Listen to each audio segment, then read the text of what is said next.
এটা শাওয়াল মাস। শাওয়াল মাসের মধ্যে 6টা রোজা আছে।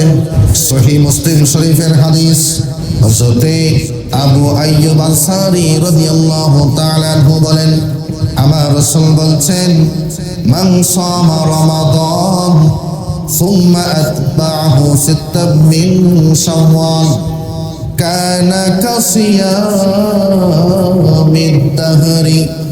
আমার রাসূল বলছেন, এরে দুনিয়ার মানুষ, আমার উম্মতেরা শুনে নাও, যে ব্যক্তি মাহে রমজান মাসে রোজা রাখলো, এরপর শাওয়াল মাসে আবার রোজা রাখলো, 6টা রোজা রাখলো, এটি তার জন্য সারা বছরের রোজা রাখার সমান হয়ে যাবে। জবান করে বলুন সুবহানাল্লাহ।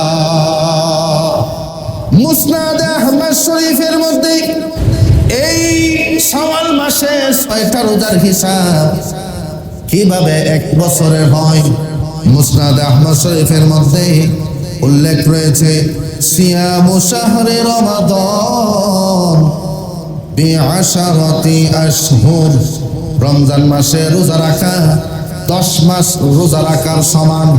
ওয়া সিয়ামু সিত্তাতি আইয়ামিন মিন শাওয়াল, এবং শাওয়ালে রোজা রাখা 2 মাস রোজা রাখার সমান। 1 মাস রোজা রাখলাম 10 মাসের সওয়াব, শাওয়াল মাসে 6টা রোজা রাখলাম 2 মাসের সওয়াব।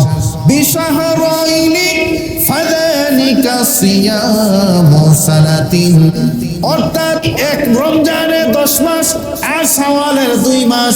রমজান মাসে প্রতি রোজায় একটা রাখলে 10টা সওয়াব। সুবহানাল্লাহ বলেন না? তাইলে 1 মাস রোজা রাখলে 10 মাসের সমান, শাওয়াল মাসে 6টা রোজা রাখলে 2 মাসের সমান। রমজানের 10 মাস আর শাওয়াল মাসে 6টা রোজা রাখলে 2 মাসের সওয়াব।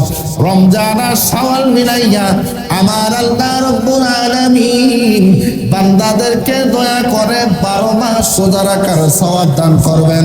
জবান করে বলুন সুবহানাল্লাহ।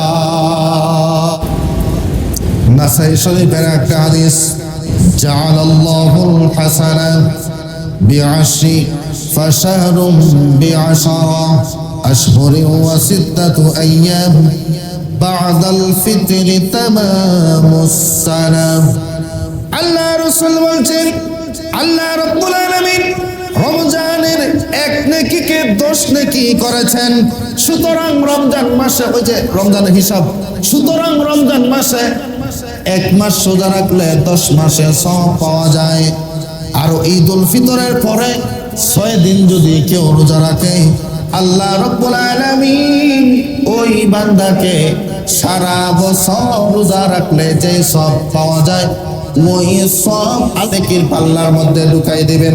চিৎকার দিয়ে বলুন সুবহানাল্লাহ।